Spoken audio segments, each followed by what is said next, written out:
Awesome. Well, we're welcoming Maria Mountain to the Athletes Podcast here. Thank you, Maria, for joining us. Total pleasure, guys. Yeah, so you've got a Goalie Training Pro TV on YouTube. That's what you've got a substantial following there, 20,000 people checking in on your videos and updates all the time. Tell us a little bit about how quarantine's treating you and what you're doing to stay productive. It's treating me pretty well. It's not a problem staying productive because it's just everything is in overdrive. So it's on a couple fronts. So all of the goalies that I work with privately online from all over the world were instantly in their off season and feeling a little panicked about it too. Usually there's sort of a trickle down that, well, this guy's team maybe got out of the playoffs. This guy's still playing, and there's sort of a little waterfall, but this was like, a flood. So that was a bit of a panic to get everybody doing something productive. And then with my other programs and even the free content I put out on social media, it's the same idea, like giving people productive things they can do at home, because people want to do things, and all athletes, but the goalies, they want to get better and be taking action. And so it's, hey, how can I give them content they can follow along so that it's going to be the right action? Because you see a lot of workouts, on Instagram now. It's like, oh, we're going to do 500 burpees and 600 push-ups. And it's like, okay, well, like, you could do that, and that would be really hard, but it doesn't help you, it doesn't help the goalies I work with stop pucks, and it doesn't help a track athlete run faster. It's like, how can we use the time productively? So yeah, it's very busy right now. No problem staying productive. I like it. Your most recent Instagram post was how to stay on track, and it resonated with me because a lot of people right now are in this sort of tumultuous time where they're not understanding and don't necessarily know when things are going to return back to normal, if they will ever, for that matter. How are you suggesting that athletes stay on track, and more specifically your goalies? Yeah, so I feel that too, because I'm a very routine person, and for me, my routine actually is working from home. So this has just been a pivot. Now I only was going in the gym a couple times a week to just like train an athlete that was going to the Olympics, but now that's put on the little back burner. But even that, even just that it's a change, it throws you off, and that sort of makes it more unsettling. So what I did is I just go back to my foundational principles. So even like the goalies I work with, okay, if this is a high school kid, well, you're not going to sleep in until 10 o'clock now, like every day Saturday. Like, I'm trying to get them into the mindset that, okay, well, maybe I'm not in school right now and I'm not on the ice. I'm in goalie university now. And so every day I have classes, and my classes are off ice training, and I've given them tons of free training ideas. My next class is technique training. So maybe I'm working on puck handling or, catching with my glove. My third class is going to be on being a student of the game. So maybe I'm working on trying some meditation to see if that resonates. Maybe I'm, NHL Live has free games. So you can study games and study, what does this goalie do in this situation? So that's what I'm trying to do. Like, I'm still getting up at the same time I always get up. I'm doing my workout the same as I always do. And I'm also trying not to slide down the slippery slope. Like, we have on Tuesdays, I have a little meeting with my girl squad, who's like my best friends from high school. And, they'll all have their glass of wine, and, they'll be like, where's your glass of wine? It's like, I don't drink alcohol during the week. And I kind of feel like, well, it's COVID though. I should, what the hell? Like, it's COVID. But it's like, well, why would I start doing a habit that is not productive, that I wouldn't normally do? So trying to stay away from those things and just eating like food I wouldn't normally eat because COVID. I'm just thinking of it more as like, this is normal. This is the new normal until something changes, and then there will be a different new normal. So not even thinking, well, when will this be back to regular? It's just, okay, this is how it is. Yeah, a lot of athletes are kind of having to accept the fact that this is the normal for now, and we're just gonna have to make the most of it, right? And avoiding falling into those bad habits, like you said, is so crucial. I've had a lot of people reach out, and they're talking about what kind of methods they're using to stay on track. just keep doing what you were doing previously. Don't act like there's been a huge change, and inevitably you're going to end up doing and receiving those benefits long term that you would have without all of this COVID-19 stuff. So it's really just making sure that you are still paying attention and being diligent to the little things, as you should be always, right? Yeah. Not using it as a crutch. You focus on goalies primarily, and you talk about some of the specific workouts that you used previously. If you were to build your ideal athlete, what would some of those characteristics look like? Specific attributes, features, if you were to dive into it. Well, it's hard because that's a hard question for me to answer, because my job isn't what I want for the athlete. It's what the individual wants to achieve as an athlete. And then it's my job to help build them into that. So I think the ideal in different sports is different. So if we're talking about an ideal goalie, that would be very different from maybe an ideal figure skater. Do you know what I mean? For sure.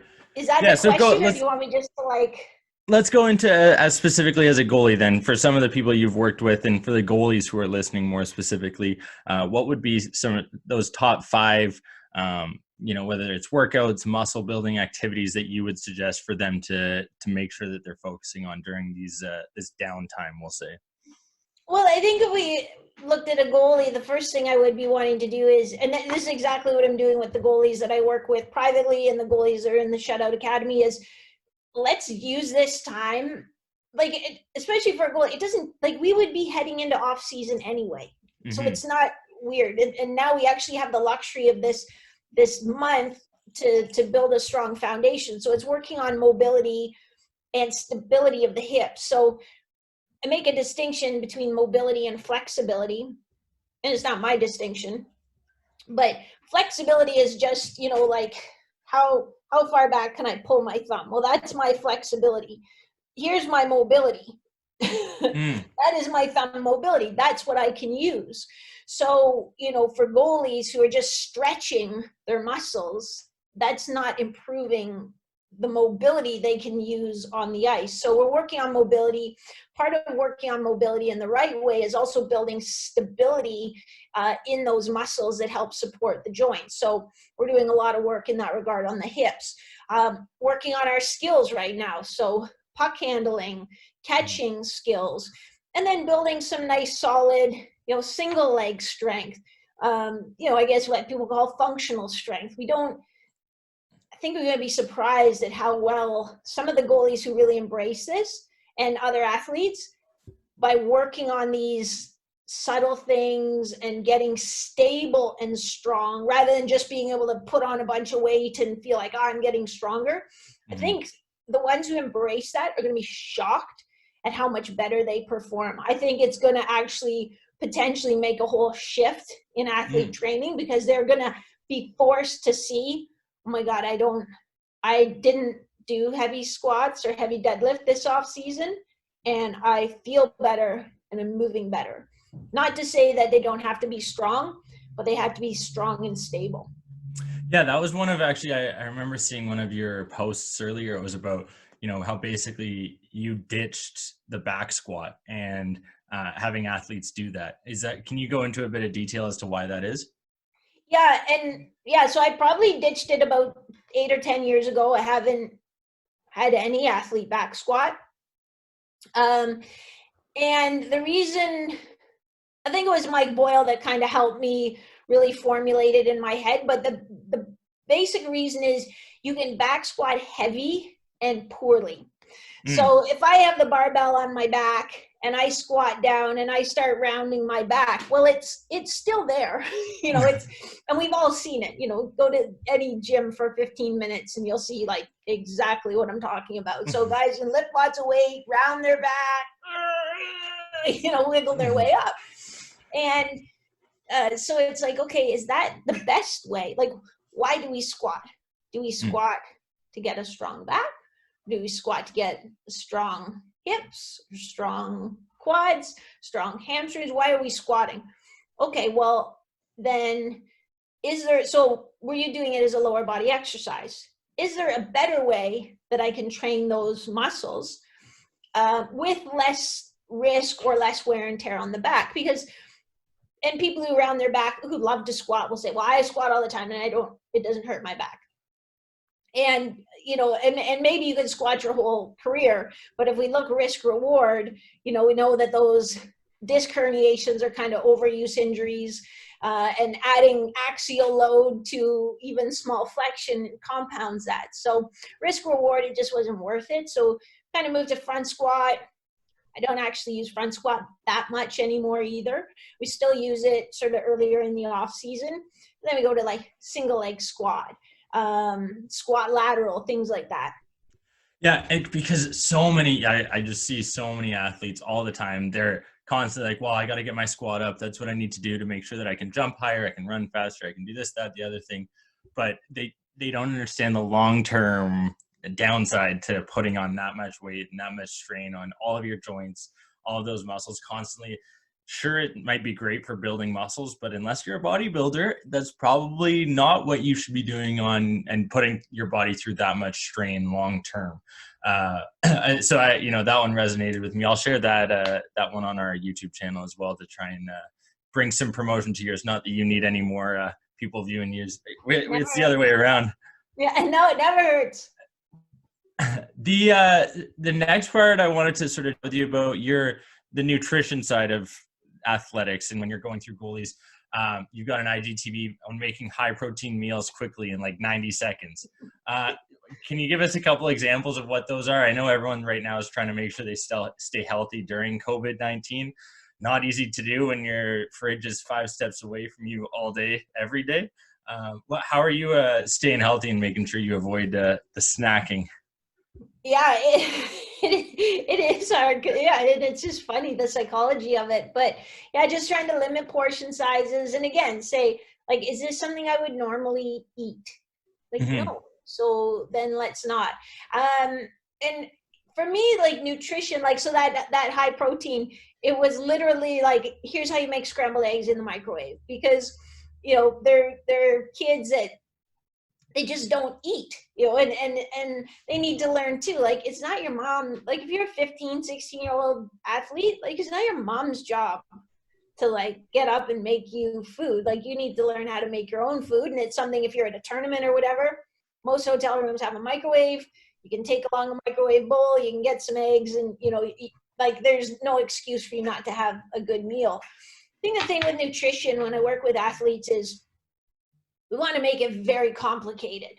Well, what are my macros? And, it's like, how about we just eat, eat, as Michael Pollan says, like, eat real food, not too much, mostly plants. So let's just limit our processed foods, eat healthy carbohydrate, fat, and protein with every meal and snack. Let's start there. And then if we're still not accomplishing our goals, and are we gaining mass, are we gaining lean mass and gaining fat? Well, then we need to dial down how much we're eating. Are we doing the right training, but we're not gaining mass and we're losing fat? Then we need to dial up how much we're eating. If we are not gaining mass and we're gaining fat, then our training's not working. Then you're really doing something wrong. Yeah. So, like, it's very simple, but people like to make, well, and what supplement should I take? And how about supplement is food? Take food, like actual food. Yeah, making sure that you just, there's so many individuals that are constantly trying to get that extra edge, whether they're taking their BCAAs, their protein powders, their veggie greens. It's like, you could get all of those nutrients if you just sat down and had a head of broccoli and carrots and whatever it was, right? On top of your daily meal. You don't need those extra supplements, quote unquote. But for goalies specifically, there's always that fine line of being, whether you don't want to be too big, you don't want to be too fat. There's the stigma around goaltenders that they kind of stay kind of on the leaner sides, that they're not heavy, that they can move around the net easier. Is that something that you try and suggest towards the goaltenders, to stay on that leaner side, make sure that they're keeping that BMI on a lower index compared to what, for instance, another athlete who maybe needs a bit more of that strength and power?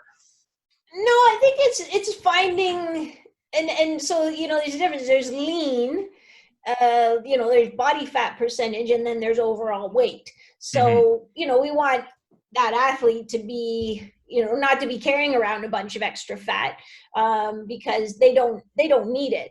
I think if you're a lineman in football, you might need some extra fat because it helps you move another guy, and maybe also gives you a little bit of extra protection. As a goalie, you wear pads. You don't want to be carrying extra fat that you need to move around. So I like them to be, fairly lean.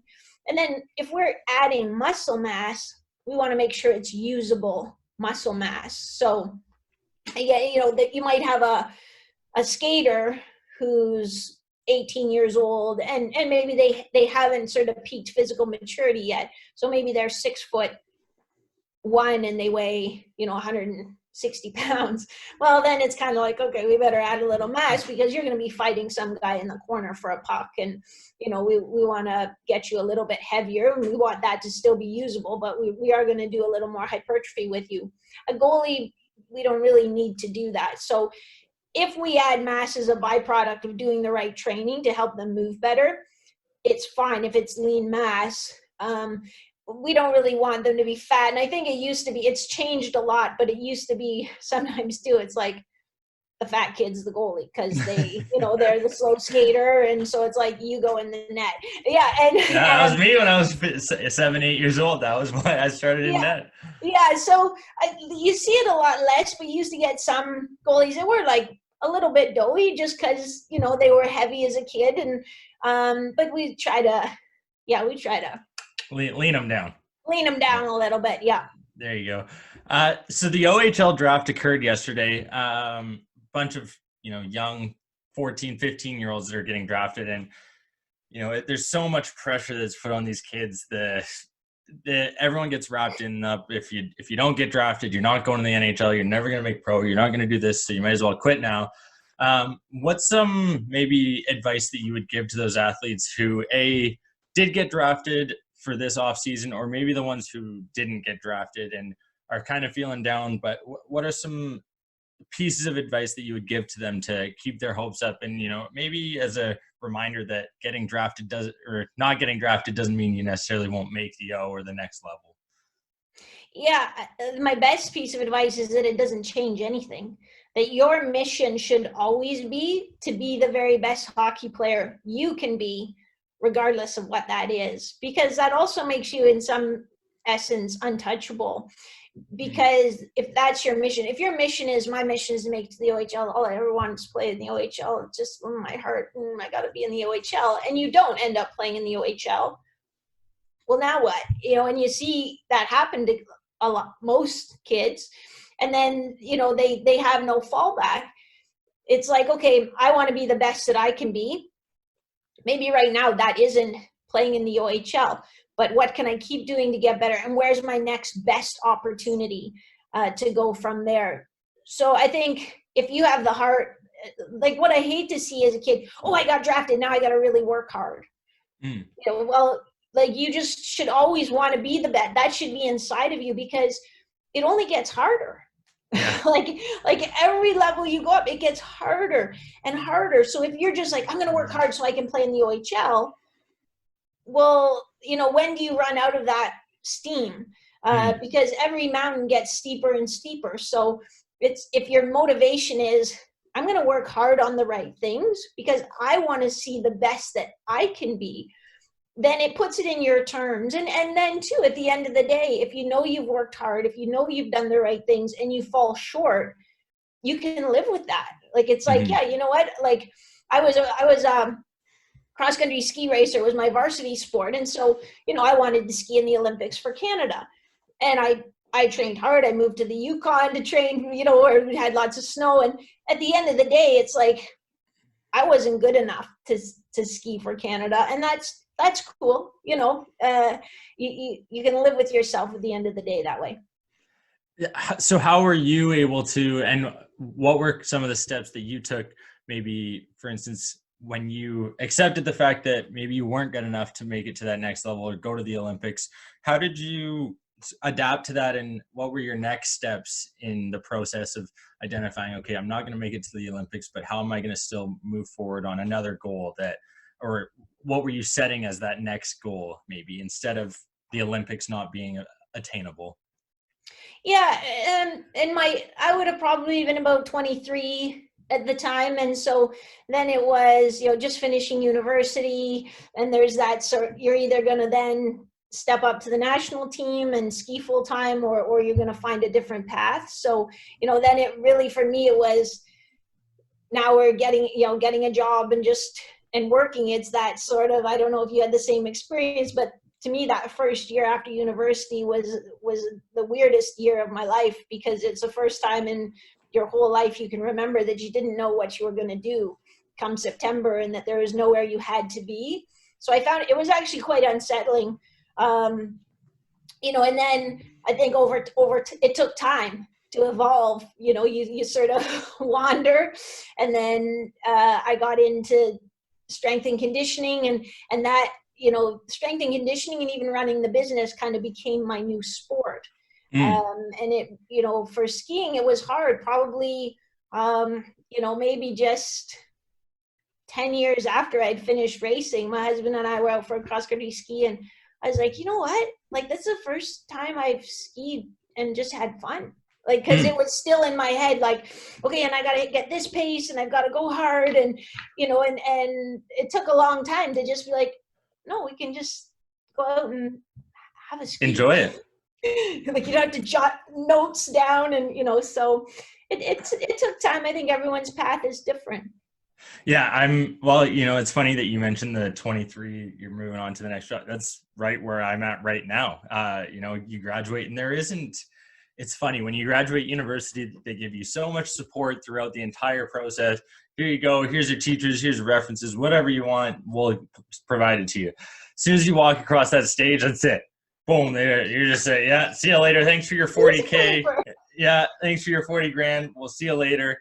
Bob's your uncle. And then, you hit that September mark where you're so used to going back to school, whatever it is, and you don't have that. And that's where kind of the Athletes podcast started, actually, even because it was in that September. But it is very unsettling to try and think about what you're going to do for the rest of your life after school's over.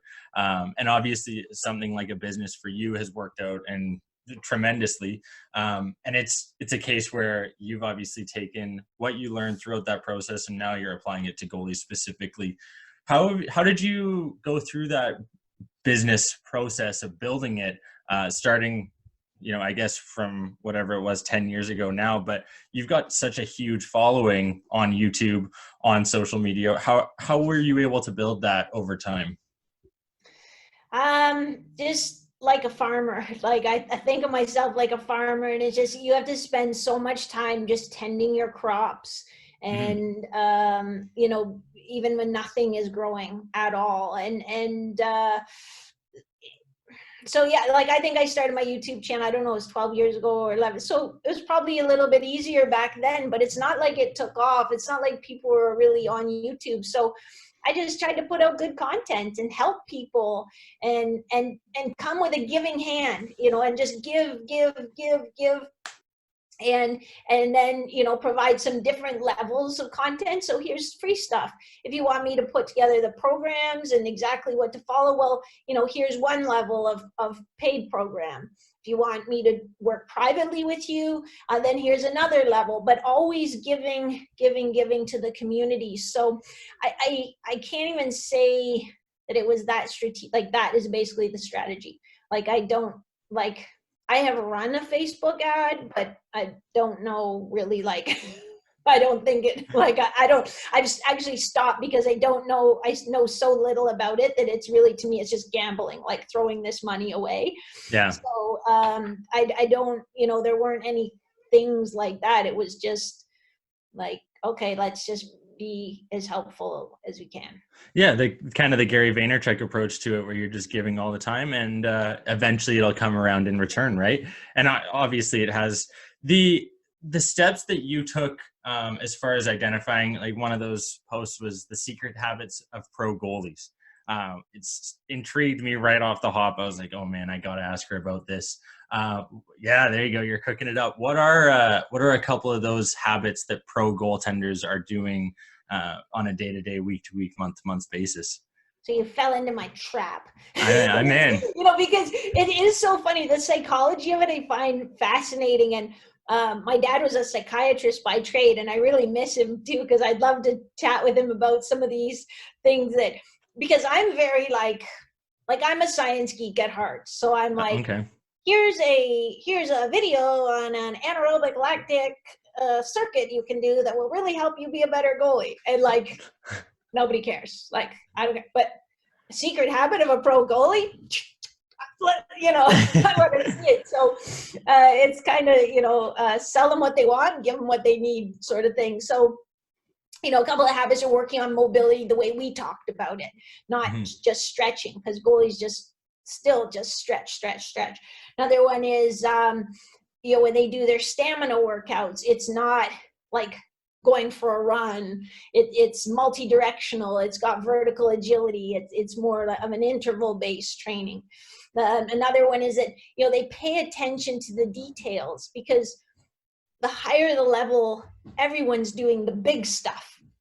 And the top performers, and this is across sports, because I work with some athletes who, won Olympic medals in figure skating and track and field. And, they look after the details too, with the same kind of discipline.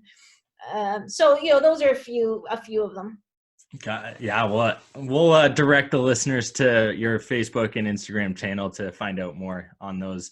The kind of a couple more questions I've got as far as basic movements that you think people should be doing on a day-to-day basis while they're in quarantine. Maybe if they can't go to the gym or get their typical workout in that they're used to being able to do. What are some of those? I know we talked about the mobility aspect, but is it making sure that you're getting a proper squat in, making sure that you're doing, a pigeon pose? What are some of those basics that you are saying that every athlete should kind of be doing on a day-to-day basis to make sure that they're keeping all of their limbs loose?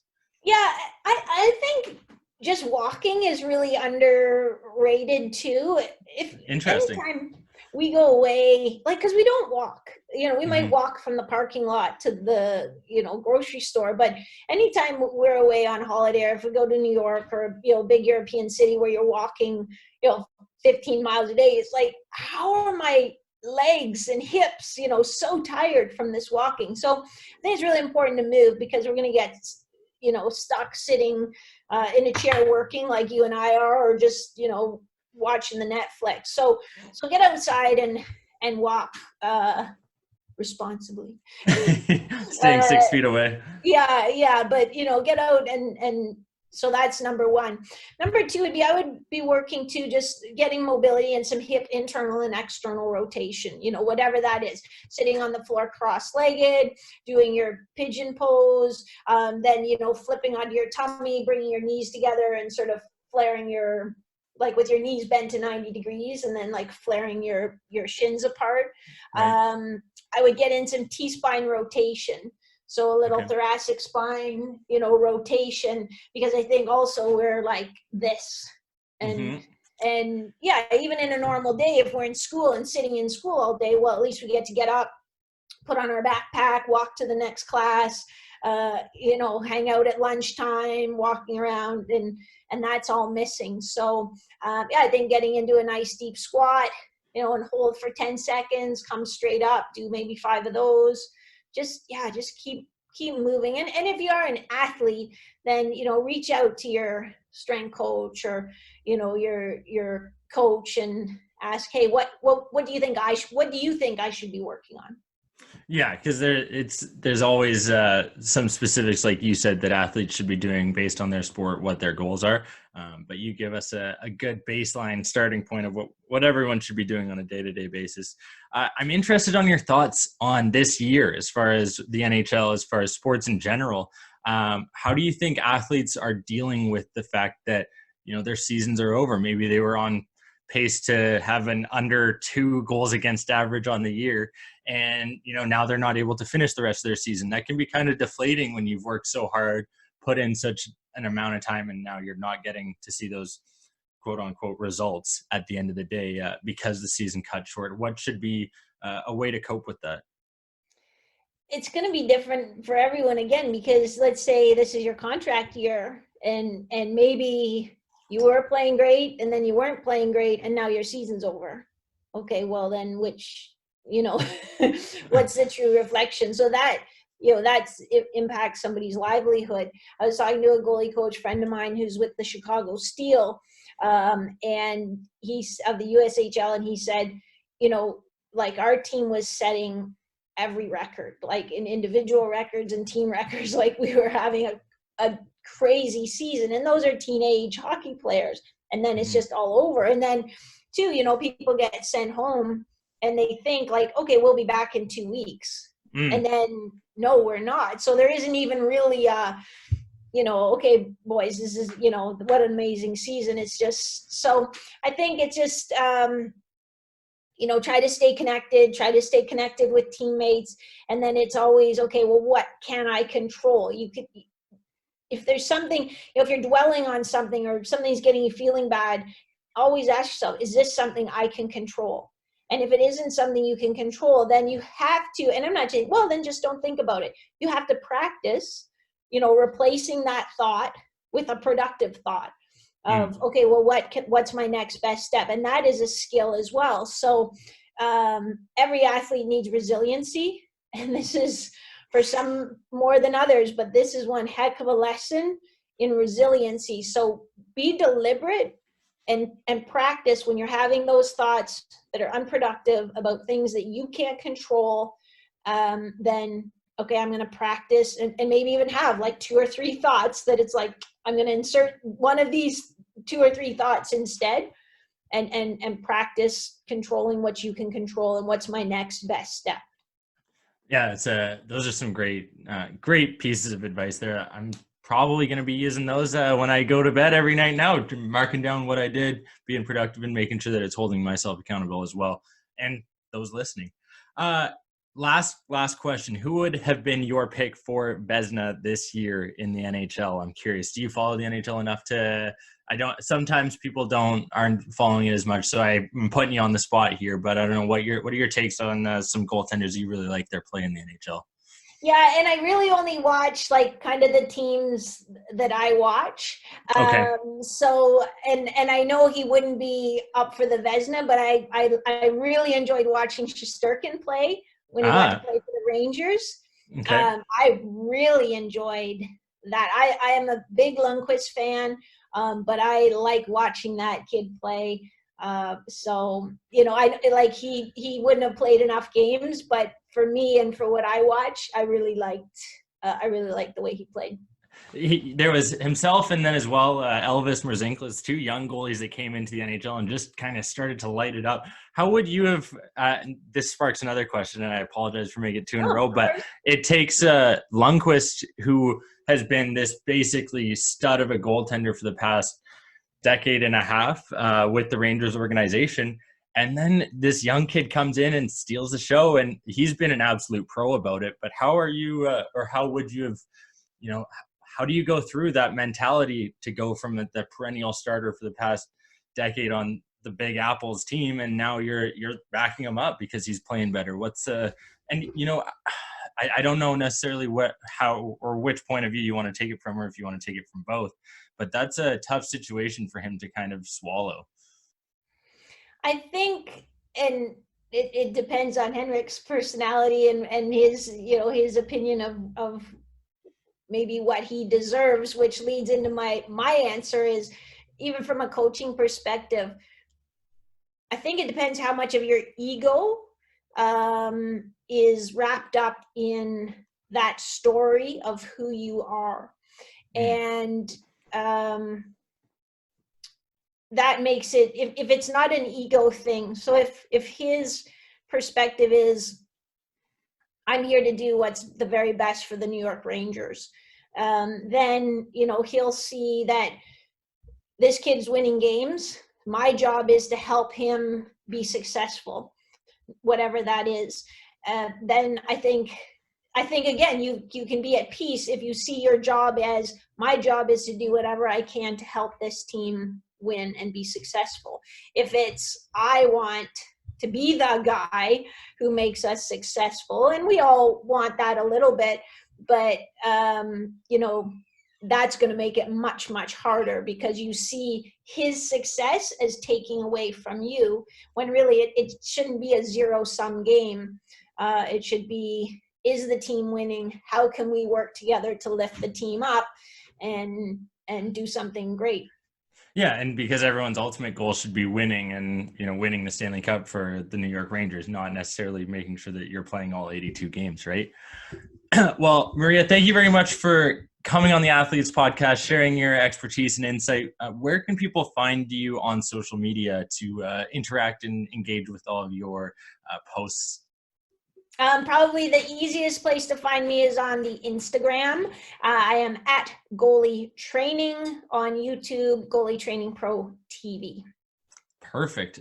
Awesome. Well, thank you again. Really appreciate your insight. And we look forward to seeing more great content from you at Goalie Training Pro TV on YouTube and Instagram. My pleasure. Thanks for having me. All right. Take care. Enjoy the rest of your day.